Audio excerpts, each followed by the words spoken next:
झांसी के ऐतिहासिक लक्ष्मी तालाब को बचाने की मांग एक बार फिर जोर पकड़ रही है। बुंदेलखंड तालाब संरक्षण समिति ने प्रशासन को ज्ञापन सौंपकर तालाब में हुए कथित भ्रष्टाचार, अतिक्रमण और प्रदूषण के मुद्दे उठाए हैं। समिति का कहना है कि करोड़ों रुपए खर्च होने के बावजूद तालाब अपनी बदहाली पर आंसू बहा रहा है। समिति के अनुसार कभी करीब 83.6 एकड़ क्षेत्रफल में फैला लक्ष्मी तालाब आज अतिक्रमण के कारण सिमटकर लगभग 46 एकड़ तक रह गया है। आरोप है कि भूमाफियाओं ने तालाब की भूमि पर अवैध कब्जा कर लिया है, जिससे इसका मूल स्वरूप प्रभावित हुआ है। समिति ने प्रशासन से अतिक्रमित भूमि को मुक्त कराकर तालाब को उसका पुराना स्वरूप लौटाने की मांग की है। ज्ञापन में यह भी कहा गया है कि पूरा तालाब जलकुंभी और गंदगी से पट चुका है। रासायनिक तत्वों के कारण तालाब का पानी प्रदूषित हो गया है, जिससे मछलियों और पक्षियों के जीवन पर खतरा मंडरा रहा है। समिति का दावा है कि तालाब के आसपास के क्षेत्रों में हैंडपंप और बोरिंग के जल स्रोत भी प्रभावित हो रहे हैं। ऐसे में तालाब की व्यापक सफाई और जल संरक्षण की आवश्यकता बताई गई है।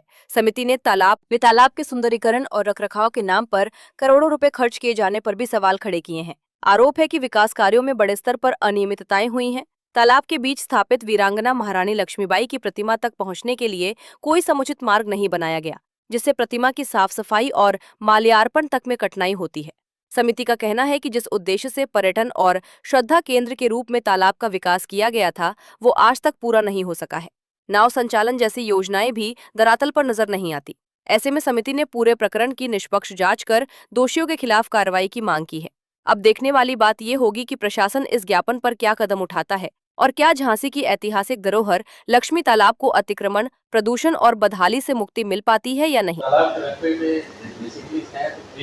हो गया ना, अब बाद में करेंगे वो बात, क्योंकि सौंदर्यीकरण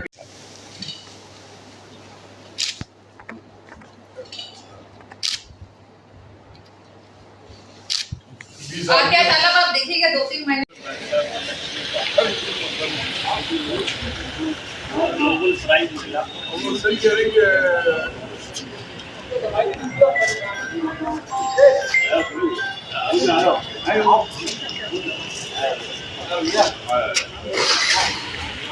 मतलब इससे बड़ी तो रानी की उपेक्षा हो नहीं सकती।